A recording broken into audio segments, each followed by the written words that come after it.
Coming up next, we have a special edition of the Ken Coleman Show with a very special guest joining me for the entire program. He is an Oscar-winning actor and a best-selling author, and it all starts now.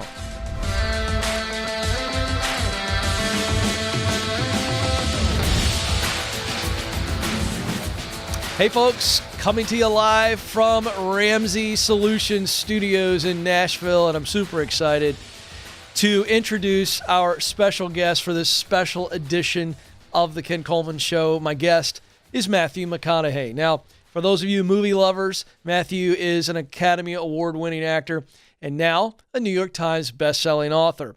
His new book is called Green Lights, and it's already sold more than 1 million copies. A fantastic, fantastic story. So couldn't have him on live, so we did the next best thing, and we did it taped. So we had him in from his home in Austin, Texas, and we recorded the video of the interview, and it was a fantastic, fantastic conversation that is, again, geared towards encouraging you, as I do every day, on becoming who you were created to be. He's done that. And there's so much gold, so much encouragement for you in this conversation. So without any further ado, we're going to take you to my conversation with Oscar-winning, best-selling author Matthew McConaughey. Matthew, I enjoyed the book immensely. And one of the stories that cracked me up early in the book is the story of the poem contest. And, you know, your mom gives you this great, inspiration. Hey, does it, like it? It's a wonderful story. For those of you who need to read it, it's really, really funny. But I was curious when I read that. And when I hear you talk, whether it be on Instagram or, when you gave the speech at the Oscars, you just got this natural storytelling vibe about you. And obviously you're an actor, which is storytelling. But I'm just curious, was it around that time? Was it earlier that you begin to realize, if you look back, or did you realize as a youngster, and how young were you when you realized I dig stories or poems or storytelling in general? Probably around the dinner table, because I come from a family of storytellers, led by my dad, then my older brother, then my middle brother, then my mom. And then at the dinner table around the Lazy Susan, if you had something you were going to bring up, you better be good. You better hold everyone's attention, or someone's going to spin the Lazy Susan and interrupt you and take it. So you better be good at it. So I heard their stories. And then I think I really, in my late teens, when my two older brothers were out of the house, meaning now they were friends with my dad, meaning now they could go have a beer at the bar with my dad. I would hear those stories on Sunday. I'd hear the stories from Saturday night on Sunday. And I'd be around them when their friends would come over, and I'd hear the retelling of those stories. And I so wanted to be there one day, I just want to be there live in one of those stories. Because all I do is I keep hearing about them, and there's such great stories. And in my young mind and impressionable mind, maybe they were even more fantastic than they were. But they were already pretty damn fantastic. And so maybe, now that you asked the question, it was, you had to be a good storyteller to hold everyone's attention in the household, but also the yearning to want to, if I could just be 18, which was that seminal age in our family, to then go have the freedom to be with dad and my brothers and all their friends and actually be live witnessing part of the stories. That's where it came from. Yeah, I love it. I mean, there's no question that you're surrounded by that and you have a knack for it. I mean, it's kind of a prose. I also want to ask you about childhood, adolescence, as it relates to sports. I love sports. I tried to play everything. Unfortunately, I'm 5'9" with average athletic ability, had huge heart. But I learned the greatest lessons from my life on the field of sport, or in the car on the way home. When I'm 7 years of age, I'm the runt, the littlest guy on the 7 and 9 year old league. I can't get in. This was back in the day, Matthew, where you didn't get guaranteed playing time. Oh, yeah. This is in the 80s. And so, I'm the littlest guy. I wouldn't have put me in, I don't begrudge coach, but I was hurting. And my dad could tell if something was wrong. And he looks at me in the rearview mirror and he says, "What's going on, pal?" And it just opened up the floodgates. And I just start to sob. What's going on? And something to the effect, I chortled, "I just want to play, Dad." And he said to me, "Listen, you're the youngest and you're the littlest. Don't you quit. Stay with it. Your time will come. 2 seasons later, I was a starter. I led that little league in scoring, made the travel team. At that point in my life was the biggest accomplishment that I could possibly ever imagine. And that lesson through my broadcasting career, stayed with me. Your time will come. I'm just curious. I know you're a great golfer. I know you kind of grew up with that athletic bent, and I know sports was around. Life lessons, or is there a lesson that sticks out to you, a moment, a story where sports really stuck something in you and it stayed with you? Yeah, I mean, we could talk the whole show about this because sports, much for sports about preparation for my own job. Yeah. I've learned some sports about whether it's an individual sport like golf where you're playing the elements, or surfing where you're playing the elements, to full-on team sports, football, baseball, basketball.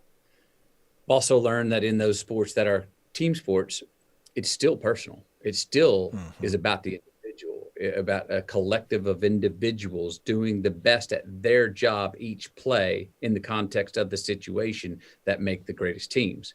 So, that old, there ain't no I in team, but yeah, there's an M and an E. That can be taken the wrong way, but I think there's a healthy way to take that to make a collective team sport work, to have the best team, each individual has to buy in and want to be the most excellent at their particular role. So for me, I was above average. I was never great at anything. I did get down to the best I ever got at sports. I got down to a 4 handicap in golf. Wow. And then my first 2 holes in ones were 11 days apart. And I've had 4. Wow. Golf, I got good enough where I thought about, this is a game I dig. I've got a knack for. I had the mentality for it. I was long, and I had a really good short game. Actually, I would say my short game, when it was good, was even more worthy than my distance off the box. But I was also a late bloomer. Meaning, let me tell you this one. Texas football. My dad played for the Packers. My 2 older brothers played. We never really had the anatomies for, to be blessed to go be a professional in football like my dad did. But I remember being really nervous one afternoon, early evening, about telling him going into the 9th grade that I didn't want to play football next year. And I was the kid who just 6 years earlier was husky and you couldn't tackle me in the backyard. John Riggins that was me, diesel named Desire. Well, all of a sudden, by the 8th, 7th, and 8th grade, I was no longer the huskiest and the toughest that you couldn't bring down. I was also not near as being the fastest either. So physically, there were stronger kids and faster kids at the same time than I was. And I began to notice that, man, I don't know if this is for me. And I remember sitting in my room and asking Dad to come down to my room. And I was really nervous about telling him I didn't want to play football anymore, because football, family, Dad played it. And through tears, I told him, I don't want to play football anymore, Dad. And he goes, damn it, great news. And I went, what? And he goes, do you know it's me coming to your room before I get there? And I said, yeah, I actually do. Yes, sir. And he goes, how do you know? I go, I can hear you. And he goes, what do you hear? And I go, I hear this bop, bop, bop. And he goes, yeah, I got a 4-inch plate here. I got 3 screws here. I got this over here. And I told him, I don't want to play football. I want to play golf. He goes, play golf. You can do it till you go down. He goes, that's right. Play football. But he said, if you do play football, and he did this every summer, if you do want to play football, the first day of summer, every day for the 3 months, you will be up at sunrise running hills to get in shape. So if you were going to play, there was no I'll just go play. No, you're going to do what you got to do to play it. But golf ended up being my game. And then I was average at everything else. And, I got to the highest of number 2 on the golf team, 4 handicap, but never was something that I was going to go pursue. I won the intramurals at University of Texas. So I was a solid golfer, but it was never something that I really considered, I'm going to go try that professionally. But I love how it prepared you for so much. Just the individual golf outing has prepared you for so many auditions early on when you're trying to make it. Yeah. Oh, such a mental game. Well, it's such a mental game. It's mostly the mental game. one of the things I get about golf, the best rounds I ever had were one, when I was walking, two, when I wasn't looking at the scorecard going, well, you're one over and you got 2 holes going. If you birdie, you could get where I wasn't thinking. The best rounds I ever had, I was walking off of 18 tee box, finished with the round, thinking I had more holes to go. And then looked at my scorecard and was like, oh, you shot 74. Wow. So what I learned about that in work is the best performances I have in my work are the last day of shooting. They say wrap, and I go, okay, everybody, thanks. I'll see you tomorrow. And they have to come tell me, no, there is no tomorrow. That's a film wrap. We have finished shooting. And I'm like, oh, we did? I didn't even know where the finish line was. Yeah. And I think that's I talk about it in the book, Immortal Finish Lines. When we put a finish line, like, oh, if I can just birdie one more, I got 2 holes to go. Oh, I've only got 1 more week of work. If I can really finish it, we have a tendency to choke because we put this finish line. When does the football player gonna fumble if he's not ready? When you get near the goal line. Well, be like Bo Jackson. The goal line, he ran across the goal line through the end zone up in the tunnel. Yeah, that's right. Keep going. Throw your finish line way past it. Whatever you're doing, think it's going to be longer and harder, and that you'll keep going. Play for the 5th quarter, and let the coach come tell you, game's over. Yeah, you'll play a better game. Yeah, it reminds me of something else you write about in the book. I'd planned to ask you. It just fits here, so we're going to go to it. I love this thought of 1 in a row, and I'm not going to say anything else. I'm going to let you teach. Is it so good? I mean, and it fits this audience. This is a nationally syndicated radio show, and it's caller driven. And every day, Matthew, people are calling in, going, "Ken, I need help figuring out what I'm created to do. What am I supposed to do with my life?" And we think that work here is something you're created to do. It's a contribution. It's not a utilitarian function. You don't work to live, you live to work. In other words, created to contribute. That's the whole context here. And it takes time for adults that are 35 and 40 to maybe switch gears midstream. They maybe went and got a major that they didn't want, couldn't afford, and maybe mom and dad pressured them to do that. That's the context for this idea of 1 day at a time. But this 1 in a row, when I read this the first time, I just had this big smile. It's just like truth from yesteryear. This is good stuff. Teach us with that context. 1 in a row, man. I mean, we want to get somewhere. Yeah. And I call it, day at a time with the big picture in mind. Yeah. Yes, have the big picture. But then once you have that big picture, put your head down. Mm-hmm. You're gonna chop that tree down. I don't know how many. Well, let's get to chopping it down. 1 swing at a time, 1 axe swing at a time, whatever that may be. Just start. Look, because what happens is, are you looking at that big picture over the horizon? That's where I really want to be. You don't do the job in front of you as well, so you build a link in your chain of where you're going. That's a weak link.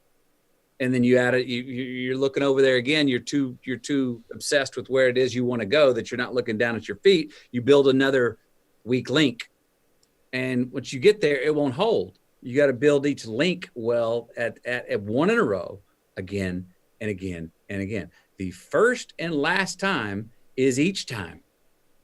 That's it. Do that. Look up. Oh, I got a little bit higher on the rung of the ladder. Look down. Climb again. Yep, got it. Got a little further. And if we can, that's part of what I mean when I talk about the process. Yeah. And life being a verb. We never really, that place on the horizon that we think we want to go, it's not finite anyway. Mm-hmm. It's not a real spot. You don't land and go, ta-da. Because on the way of getting there, and once you get there, 1, it's either a bit more of a mirage than you thought, or 2, you've learned some things on the way to getting there that now you got a lot more places you need to go. That was not actually your final destination at all. Yeah. Well, yeah. So let me jump in here because I think this is perfect because when you got the Oscar, I mean, you look at the total of your career getting to that point, and yes, that is the highest honor. But you personally didn't change. It was a pretty good deal, and it probably felt pretty good. But what was it like in that moment, even in the minutes after, of I've achieved the highest honor, but I'm not even close to done?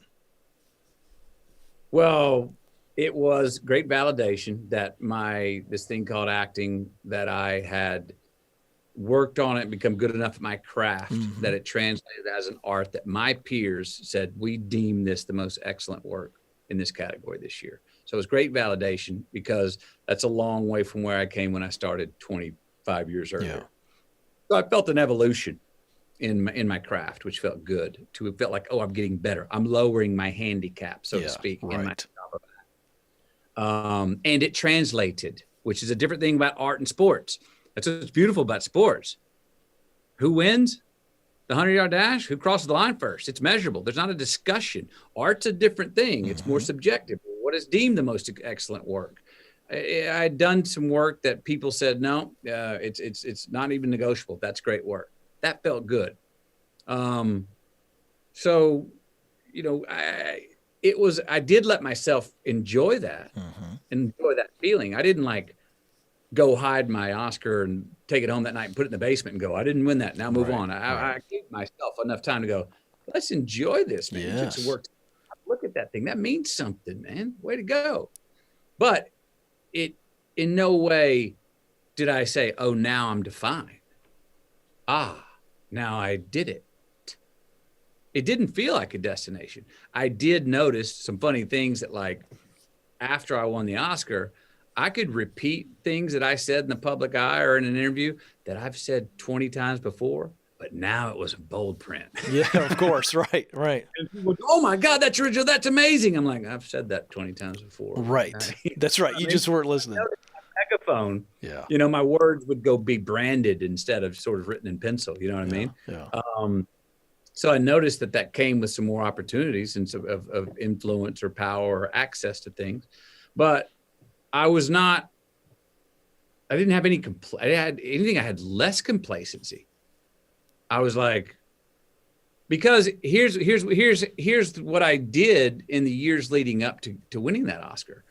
For 4 years before that, after I'd taken that 2 years off from acting at all, when I got back to get the jobs I wanted to get, which were Lincoln Lawyer, Bernie, Paperboy, Killer Joe, Magic Mike, Mud, True Detective, Dallas, Buyers Club, win the Oscar,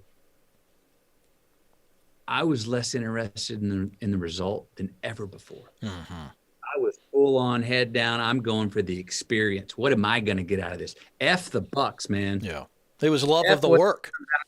I'm putting my head down. Yeah. You're going to tell me when it's over. My head's so down. I'm obsessed with my work. Yeah. You tell me when I need to tap out, because I'm going. I'm going to keep creating until you tell me game's over.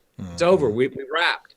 That's when I got more results. That's right. When I quit thinking about the result and just put my head down on that way you're talking about it, but the process of just the day to day. Yeah. Come on, just work your way through the mind. Well, here's what I want people to hear. I mean, you've shared this on several interviews, and if they don't know your story, when you took that 2 years off, that was you saying, hey, I'm going to take a little pause on the rom-coms here because I want to do a different type of work. It was for the love of the craft, and you were going, this is the work I want to create. And folks, I talk about this all the time on the show, that all work creates a result. And so when we do work we love, passion, that's how I define it, Matthew, to produce results that matter deeply to us, that's mission. So we use what we do best, talent, to do work we love, passion, to produce results that matter to you. This is what you're talking about. But I want people to hear this, because I think we see actors and we see Oscar winners, and obviously you're a celebrity, and we think there's all this charm in it. But what I want people to hear is you turn down millions of dollars. You know, 14 million is what it got to at one point. You turn down a script and you're going, I'm going to rebrand myself. I'm going to go do this. And there was real fear. I think I've heard you say in a couple interviews that, hey, I may not work like I used to work. I want you to describe that. Yeah. So I'd been doing rom-coms and been very successful at them. Been doing action comedies. They were making good box office money. I was getting paid extremely handsomely. But it was a time where I was like, dramas that I was interested in doing, I couldn't even sniff them. No one was going to finance a drama. No matter how much of a pay cut I would say, I'll do it for this amount of money. This much less. They'd be like, no, we're not going to make any box office on that. You're the rom-com guy. You're shirtless on the beach, rom-com guy. You're great at that. Stay in your lane. Well, when I noticed I wasn't getting offered anything that I wanted to do, I said, all right, so why don't we quit doing what we've been doing and just say no to that? And my hunch paid off was that I'll be gone long enough that hopefully I'll be a new good idea for these dramatic roles one day. But there was no guarantee. It was a one-way ticket to limbo, man, because it went on for 2 years. And trust me, those 2 years, you damn right I got wobbly. I needed purpose. I lost sense of significance. I luckily had a newborn son that we brought into the world that gave me a place to focus and put attention on daily, which was a healthy place to do so. But man, as a man, I needed work. I needed to go to work. I felt worth less in a lot of ways. And I did not know if those roles were ever going to come back my way, or any kind of role that I wanted to do was going to come back my way. Well, after 20 months and after turning down, and again, when I turned down that offer for $14.5 million, which was a good script. And I want to tell this story here so I don't sound too puritanical, or if you think, yeah, I love this part. Let me give you a little context here. So I've got rom-coms coming in. I'm read them. No, read them. No, read them. No, read them. No. This one comes in with the $5 million offer. I read it. No. Comes back, same script, $8 million offer. I said, no. Comes back with a $10 million offer. No. Comes back with a $12.5 million offer. I say, ellipsis, ellipsis, ellipsis. No, thank you. Comes back at a $14.5 million offer. I say, let me read that thing again. Yeah. And let me tell you, same script as that original $5 million offer, but it was a better written script. Of course it was. 14.5, it was funnier. It had more angles. I might be able to make this work. But ultimately I said, no, no. And when I said that, it did send a sort of an invisible sort of communication lightning bolt across Hollywood that said, oh, McConaughey's not bluffing. Oh, he's really not doing rom-coms. So then for 14 months go by, nothing comes in, not one offer. I call my agent every week. He goes, buddy, I have not even heard your name. But after 20 months of being gone, where's McConaughey? He hadn't been in the theater in our living room in a rom-com. We haven't seen him shirtless on the beach. Where the hell is he? All of a sudden, well, you know who'd be a good idea? A novel, interesting new idea for Lincoln Lawyer, for Killer Joe, for Paperboy, for the Matthew McConaughey. So that's when I realized, oh, what I've done in these last 20 months is unbrand, because I was no longer rom-com shirtless guy on the beach. I was, where the hell is he? He's nowhere. I gained anonymity and then became a fresh new good idea. Wow. That's so good. Page 93 of the book, folks. I've got my sticky notes all over this thing. This is a great little quote here in the book. It says, when we know what we want to do, knowing when to do it is the hard part. Get them early so you don't have to get them as often. Prevent before the cure. Habilitate before the re. That's so good. I mean, that's great context for this. I mean, you knew what you wanted to do. You had come to that point and you're like, okay, at what point, when do I cut bait? And you decided, all right, no more. Encourage people about that, because there's conviction, I believe. And when I hear your story, I know it's conviction. That's what I'm calling it. You had a conviction. You're going, you know what? It's not the work I want to do anymore. It's not who I want to be. I think conviction fuels courage. Encourage our audience. They're looking at something, and theirs isn't switching from rom-com roles to meaty drama roles, but they're going, I know I'm not supposed to be an accountant. I know that I was created to build with my hands and restore homes or whatever it is. And they're looking at that and they're going, everybody thinks I'm a good accountant, and I'm knocking down 6 figures, and I've got the golf club membership, and my kids go to a good school. Everybody's going to think that I've lost my ever-loving mind if I make this switch, but that's my brain, but my heart's going, go build something. Talk to them about that, because you faced that. You stared it down. Well, have the courage to get off to that buzz of that heartbeat. Yeah. Have the courage. Take ownership in the thrill ride that the world thinking you're out of your mind to do what you've done for yourself. Yeah. Is putting you on an island, which when we're on an island, you got 2 choices. You either contract and go, I'm alone, I'm fearful of this, I don't want to be, or you're like, oh yeah, it's on me. And it's solely on me. I'm the biggest underdog I've ever been right now. Now you start to get a little bit of honor. a little bit of pride, a little bit of fuel. And the days of resisting that with which you're trying to turn your way from now for the first time, each day that you resist it more, you actually start to gain a little more power and courage because you start to like being on that island. Yep. And you start to love that isolation, and you start to call yourself out because the world's all still going, he's out of his mind. And so you start to force to go, yeah, maybe I am. It's about in time. So you can gain courage in the endurance of saying no to that with which other people are saying, well, yeah, that's your lane. Stay in your lane. And you gain invisibly respect for that move. Absolutely. Because people go, I don't think I could do that. Or they go, maybe I need to do that. That's it.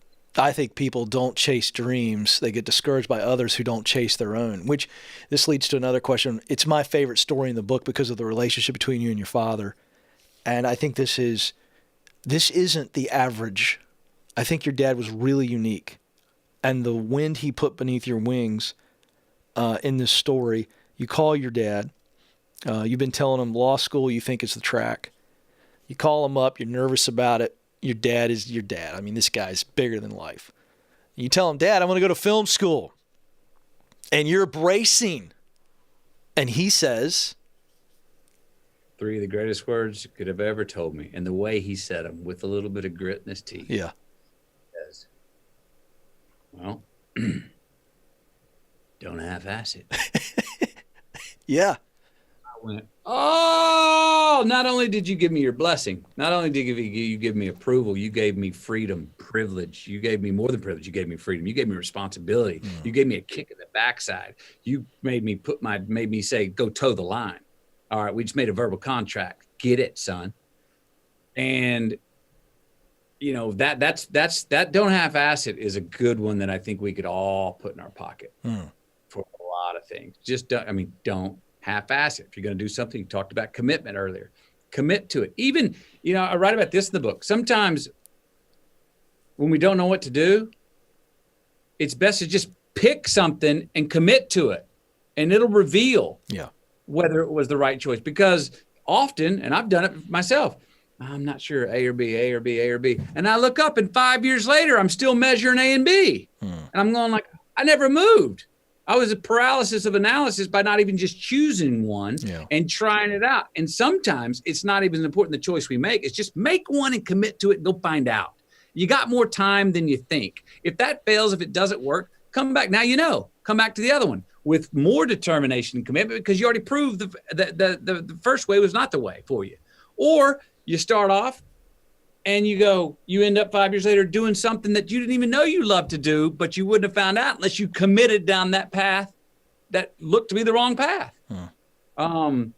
It's true that way. Sometimes, you know, and when I said earlier about knowing what we want to do can be easy, when to do it, when to pull the trigger is the hard part. That's also true. I mean, I think it's an art of both, but I think for this conversation, many of us get hung up in the limbo of I don't know what to do, and I'm going to half-ass it if I try. Let me dabble over here. Let me dabble over there. And we got these little campfires lit in our life, but we don't have any Valhalla bonfires. Yes. And so lighting the campfires and pick something out and just say, I'm investing in that. I'm chunking wood on that fire. Let's go see what happens. I dare you. Yeah. What I love that your dad did, and a lot of parents don't do this, and I'm not beating up on parents because I've got 3 kids, 3 teenagers. And you know, we as parents, we want what's best for our kids and we try to protect them from something. He takes your suggestion and he simply goes, all right, go for it. Give it everything you got. And he has the courage to let you do it. And it speaks to the importance of having people in your life that if you get some friends and family who say, I don't know if it's a good move, Matthew. I don't know. It's a little risky. I don't know if you can make any money in that. It's really tough. You got to have some other people you can go to who go, you know what? Go for it. Well, here's the deal on that. And I think this goes for parents, but I also think it goes for the world of business. Let's just say for right now, the United States. We're all parents raise their children. We raise our children.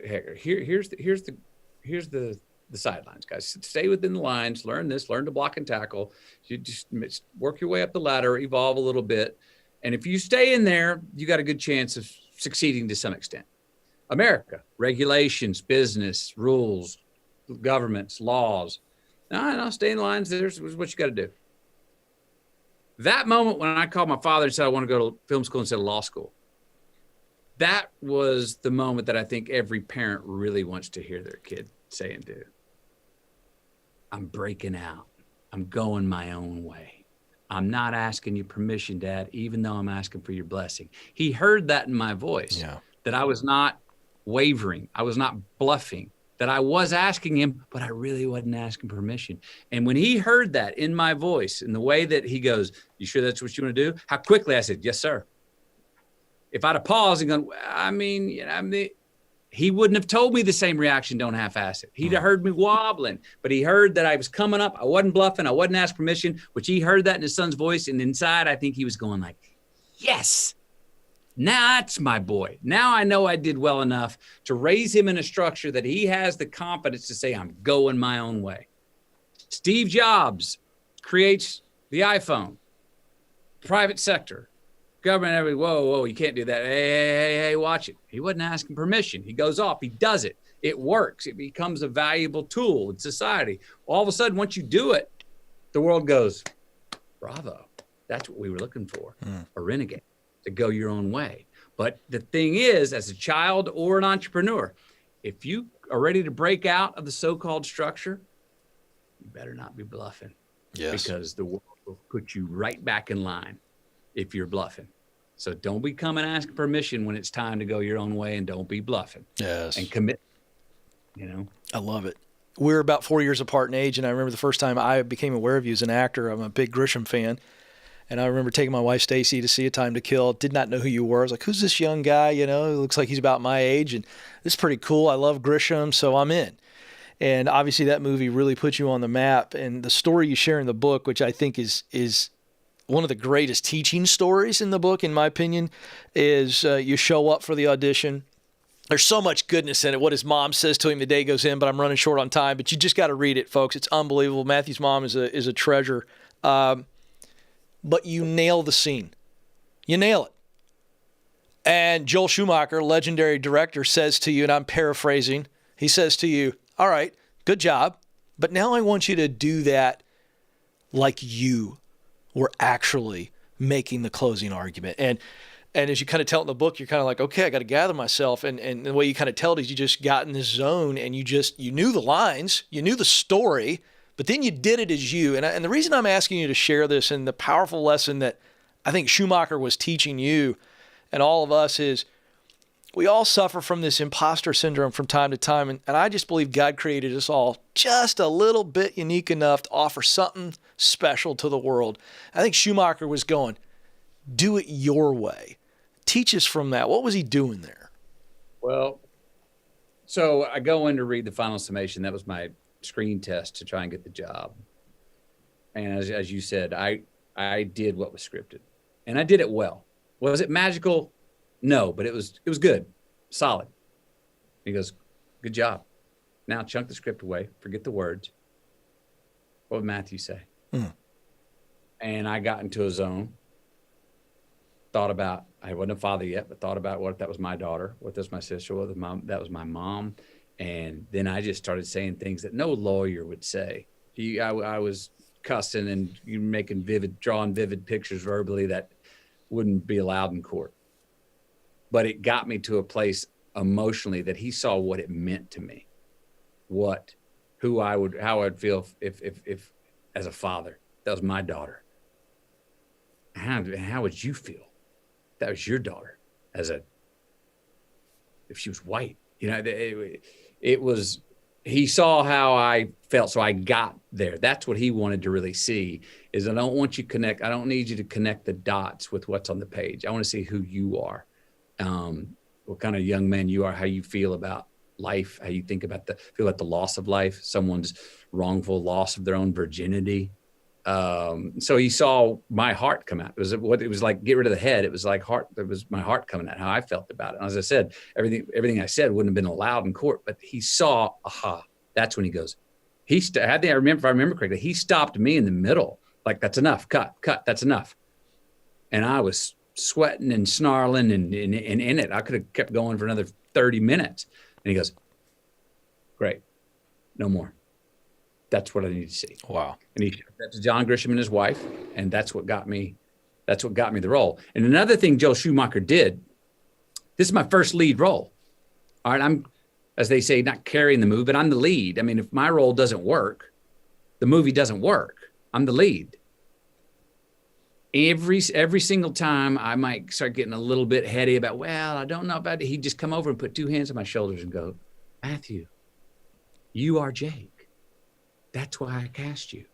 You're Jake. It was the best direction a director could have given a young man in my position at that time. Don't think about trying to be anybody else. How do you feel about it? How do you feel about it? That's why I hired you for a reason. And I've heard that consistently from some of the better directors I've worked with, that, you know, I've learned my craft a lot more than I knew then. But, you know, a lot of the really best directors will say, hey, you got a question or you don't think this is right. I hired you for a reason. What do you want to do? It's great. It's great empowerment, you know, and unbelievable. Being on an island again, it puts it on you. And as an actor, you have to take ownership of it. Oh, I am on an island. They did hire me for a reason. I am this role. I am this guy. It's time. I am the author. It's no longer the screenwriter's script. It's no longer John Grisham's book. It's not even Joel Schumacher's movie. He's directed. But this scene, my man, is mine. Let's go. I love it. So and that right there is a good one to take into, but I think we can all give ourselves a kick in the butt to ask ourselves that more in who we are in life. Oh, yeah. That's what I took from it is a reminder that I've got to be me. I can't be a knockoff version of somebody else. And I've got to deliver what I'm supposed to deliver. If each one of us are more us, ourselves, yeah, then there's only one. That's the beauty. Yeah, I love it. It gave me chills when I read it because, you know, you love movies and you love behind the scenes anyway, but that was the screen test or the audition or whatever. I just love that. I want to talk about something that's really important to you, and it's always been one of the things I've, you know, when you get to, you think you know these people and we don't know you other than what you let us in. And what we learn about celebrities and actors and people like you are what you do when you're not on the screen. And I remember probably one of the most influential movies in my life, Dead Poets Society, and I'll never forget that, one of those early scenes, you know, and Robin Williams, is Professor Keating's got those boys up against the trophies, that, you know, and he's showing them all these things, and he gets them all to lean in, you know, and he comes up behind him and he says, Carpe Diem, you know, and he kind of whispers Carpe Diem, you know, and this mysterious thing. These guys are like, this guy's lost his mind, and you know, he kind of popularized that phrase, seize the day, Carpe Diem, and he kind of made it like this pop culture thing. And you started a foundation that really came from a phrase, and it's just keep living, no G, and it has a lot of, you know, personal significance. And I wanted you to talk about that because I love what the foundation is about, but I also think the thought really falls in line with this idea of seizing every day, and no matter what comes at you, just keep living. Well, at the end of it, we can hem and haw all we want, but at the end of it, what's the alternative? What else is there to do? If this is the show we're in, this thing called light and our lot in it, what else is there to do at the end of it? And that's all we can really do. You know, does that mean go be an extrovert all time? Seek green lights out everywhere, just go, go, go? No, not necessarily. Maybe that means that, you know, I write about this Autobahns and dirt roads and Autobahns. And for the take the road less traveled, it's based off of that Robert Frost poem. Well, the road less traveled is not always the one lane little dirt trail. For that person who is maybe an agoraphobic or someone who don't want to leave the house, maybe the road less traveled for them is the Autobahn, to go across the street and actually go get the mail or go down the street to the community store. That is, that's the road less traveled for them. And then you've got somebody who maybe is very popular and extroverted and is the life of the party. Well, maybe their road less traveled is to go read a damn book. So yes, do take the road less traveled, but one that's not always the dirt road for everybody. So, going forward, it seems like it's both. Just keep living. There's a just keep living choice at every intersection of choices we have in our life. And at this very base level, you could say, what is the most life affirmative choice? That does not, as I said, it doesn't mean going out and being an extrovert every day. Sometimes me for just keep living means, hey, I need to go home and spend some time petting my damn dogs. I need some introspection. I've been flying, man. I've been embracing everything. I need to go have some introspective time. I need to go away on my own. Other times I'm writing a book. I'm loving the writing experience so much and loving the solitude. I don't even want to talk to anybody. I need to go out and engage with some people more than I have been. But there's a just keep living choice at every intersection, which you could say, what is the most life affirming choice? And there's a place where it's most life affirming for ourselves, selfishly, and for the most amount of others, selflessly. Think about what are the choices we make that are going to give us more ROI, more residuals in our life. We engineer our green lights. We engineer our futures. And we have our hands on the wheel, and that doesn't handle everything. Sometimes we're done unto, but I think we got to give ourselves more credit about how self-determining individuals that we actually are, and that take a thought before you do something that you're not sure of. Hop out of yourself 5 years from now, 10 years from now, and ask yourself 10 years from now, what am I going to think about this choice that I'm making now? Am I going to be happy with this choice? Am I going to, invest more in delayed gratification? The choice now that will give you more freedom tomorrow. The responsibility taken today that can give you more freedom tomorrow. Those are just keep living choices. Yeah. And what are the ones, that are legacy choices?